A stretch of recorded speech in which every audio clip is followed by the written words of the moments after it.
Alright, if you're watching this video, then you're smart enough to know that we will be spoiling the ending of Gear's tactics in this guide. You have been warned. The final boss fight is pretty fun and simple once you understand a few major points. The tips I'm going to be sharing are what I came up with after completing the campaign on Insane with Ironman mode on. Now, I didn't complete the campaign just once, that would be crazy. I played the story initially just on Insane without Ironman mode on to perfect or try to perfect my build. The build and suggestions I'll be sharing are definitely subject to change. If you guys have any suggestions, bring them up in the comments down below and we can discuss the feedback. For now, let's get started.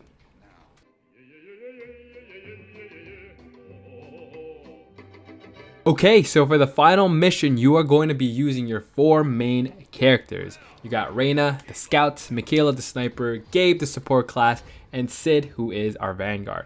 The first thing we will break down is how to set your classes up to better help you accomplish and complete this mission. To make this video as efficient as possible, I'll be giving you guys the archetype build I selected for each character and why I did that. I will also bring up key abilities and reasons why I think those abilities are important for this mission. Let's start with Reyna. By the time you get Reyna, she will be level 6. That being said, she will have 10 skill points available to you by the time you play this mission. I built her towards the Commando archetype. This allows her to use abilities such as Demolition Expert and Extended Cloak. Demo Expert allows you to remain hidden while you use your frag plant ability and proximity mine, while Extended Cloak allows her to remain hidden for an extra turn. Optional abilities I selected are the Frag Mastery, which reduces both plant and throwing frag grenade abilities by 2 turns, and Free Cloak, giving you an action point once you go camo. My reasoning behind these choices are simple. I was using Reyna to clear the ads while Sid focused on damaging Ukkon. More on that in the mission portion itself. Because of the grenade heavy skills Reyna was using, I would suggest to give her the highest level of UIR gear you have, which at this point should be at the epic level. For weapon mods, honestly, you can use whatever because she won't be shooting much, she'll just be throwing her grenades. But if you do have the legendary Precision Grip, which gives her the expertise ability, it reduces all ability cooldowns by 2 turns. If you have it, great. If not, again, don't worry too much. As for our Vanguard Sid, at this point in the game I had him at level 6, again, which means you had 10 skill points to work with. He was a little bit more spread out when it comes to the tech tree, but he leaned towards the Assault archetype. For the most part, I pretty much selected everything up until the final point of the Assault tech tree because Rage Shot level 2 and level 3 and Avenger only works once you get hit or if an ally gets hit, and then you get to use that ability afterwards. But because on Insane, if you get hit, you're pretty much dead, I skipped out on these abilities altogether. For this mission, having Executioner, which gives Sid a plus 30% damage to enemies with less than 50% of its health, is great, because it just boosts the amount of damage Sid can deal to Ukkon on the second half of the encounter. Expertise gives a plus 25% crit chance when targeting an enemy in the effective range of the weapon you are using. And lastly, Hemorrhage, which gives the bleed effect for 3 turns, each turn causing 200 damage to the enemy. As for the armor, I had Sid wear pretty much UIR gear as well. Because Reyna was taking care of most of the ads, I could use Sid to throw grenades on the Kraken itself. Again, I just used him more so to damage Ukkon rather than clearing ads because Reyna was doing her job, so that's how that chemistry worked out. For weapon mods, anything pretty much works. I personally use stuff that will help his crit percentage and increase his magazine size. Alright, for Gabe, our support class, I built him towards a Strategist and Paragon archetype hybrid. By the time I was fighting Ukkon, he was my only level 7. Honestly, try your best to get him there because he's going to be crucial in this fight. Being a support class, I focused on Gabe being able to dish out action points and speed up cooldowns of his allies. The Paragon abilities I selected for this purpose are Teamwork level 2 and Empower level 2. Teamwork level 2 pretty much can give Gabe a total of 3 action points back, depending if you give it to Reyna or if you give it to Michaela. And Empower level 2 gives that ally an extra action point and a plus 20% damage for that turn, which is great. The most important ability on this strategist tech tree is Surge, refreshing all cooldowns and skills for the ally selected. I also selected Stim and Triage, so if I was in a dire situation, I can heal myself and my allies. Because Gabe is focusing on helping his allies, the armor I had him put on was an attempt to reduce cooldowns for his character. So he can repeatedly, for example, give out Empower, he can give out Teamwork, Surge as often and as frequent as possible to the units that are actually doing damage. For that reason, I had him put on the Commando Vest, which has the passive ability called Potential, which in turn gives him a 50% chance of a random skill being reduced by 2 turns at the beginning of each turn, and Hunter Legs, which gave him a 60% chance of reducing a cooldown by 2 turns after executing an enemy, both at an epic level. This was an attempt of reducing his abilities, that way he can keep helping and supporting each of his allies. As for weapon mods, again, it doesn't matter much what he had on. At the time, I haven't found any weapon mods that had the expertise ability for the Lancer, but for the most part, I used whatever helped them do more damage.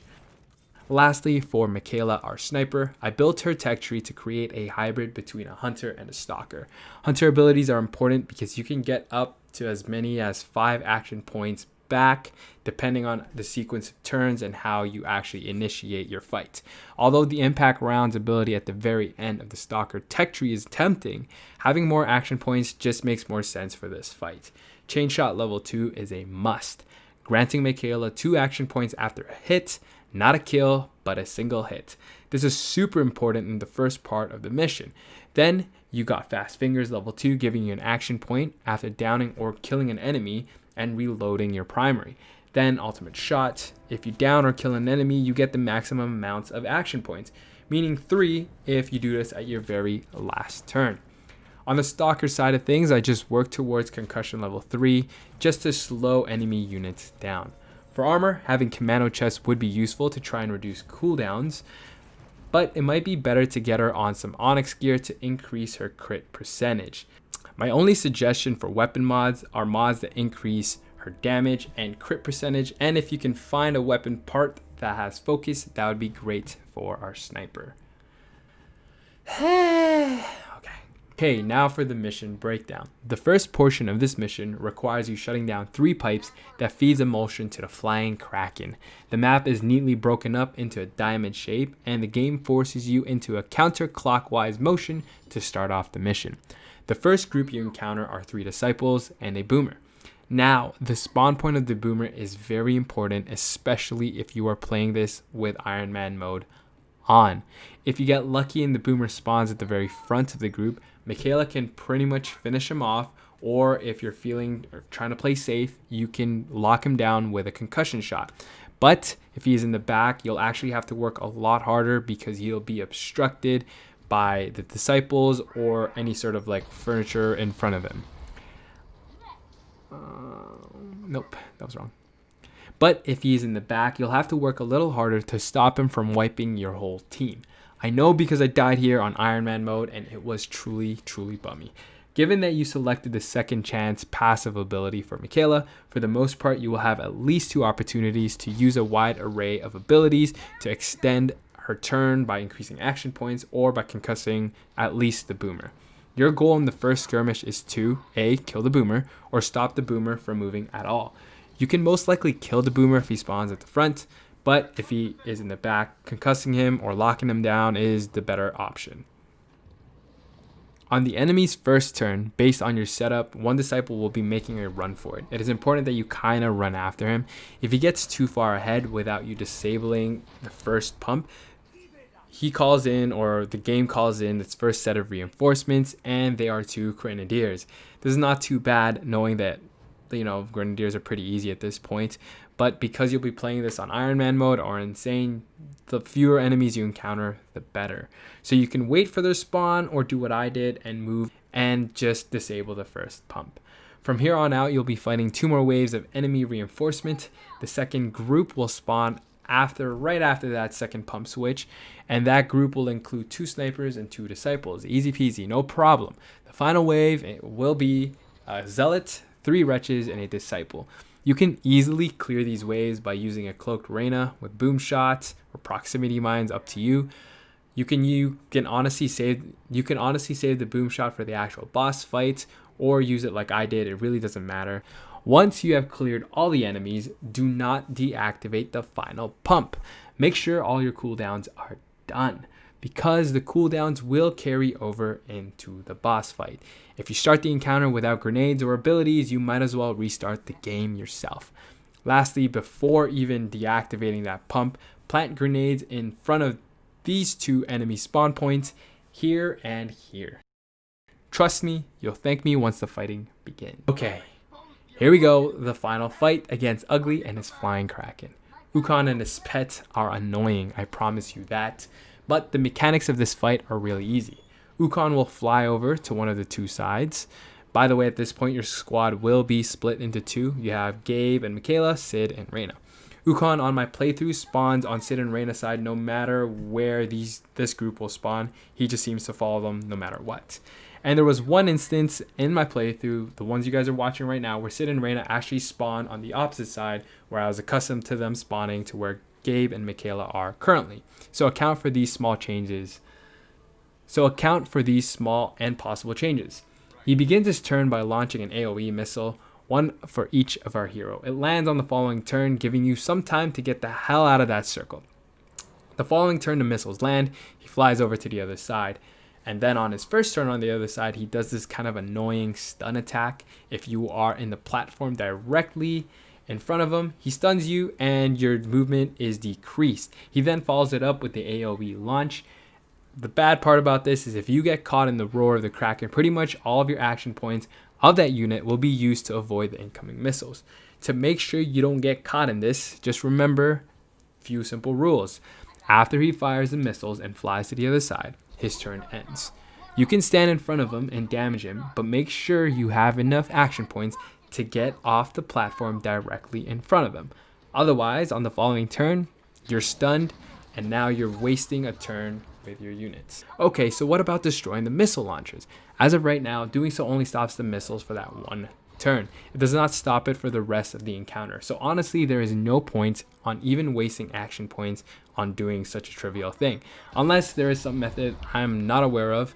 This is honestly something I just skipped out altogether. It's not like the Brumok fight where you can destroy his cannons and he won't be able to use his machine guns. Here in this fight, destroying the missiles and they'll just spawn again the following turn. The reinforcement timing is also very important.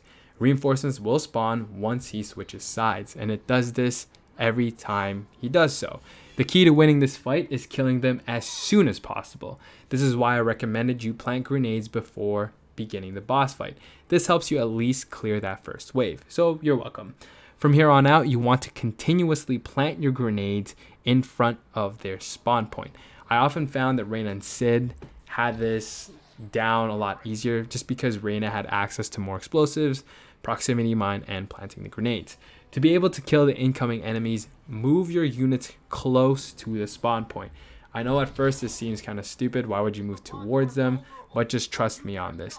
The reason for this is if you let the enemies come to you, you will soon find yourself overwhelmed by the amount of reinforcements coming in. And for those asking, wouldn't they just attack you right away if you're so close to them? The answer is simply they don't attack on their first turn. Maybe the developers are helping you out a bit. Thank God.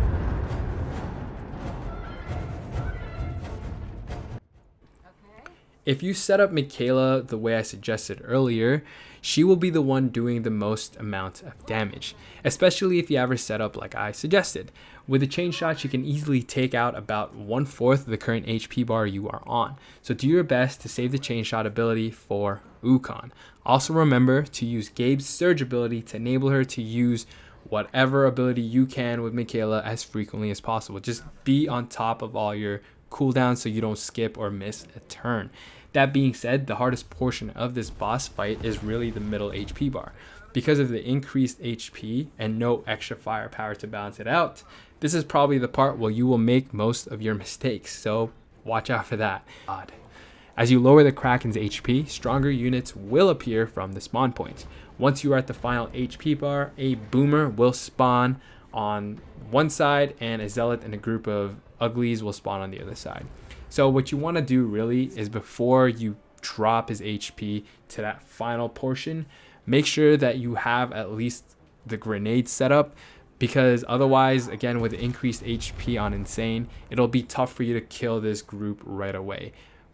Honestly, at first, I thought this was stupid. Why would they give a boomer at the final part? Then I realized you pick up that weapon, you can actually do a lot more damage with the boom shot and with Michaela. So it kind of helps you out a little bit.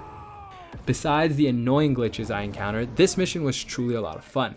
It was dumb challenging and especially frustrating when certain uncontrollables popped up. For example, one of my playthroughs, the AI or whatever, the game just skipped Reyna completely, even though she had 3 action points, like a complete turn. It skipped her completely. But it doesn't matter. I finished the game, so who cares?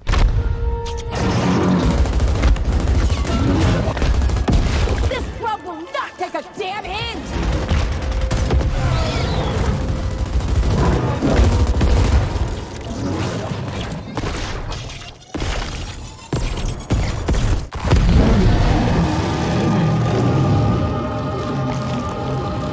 If you follow the suggestions I've given and use each unit accordingly based on their abilities, you are now well equipped to complete this mission on Insane difficulty with Ironman mode on.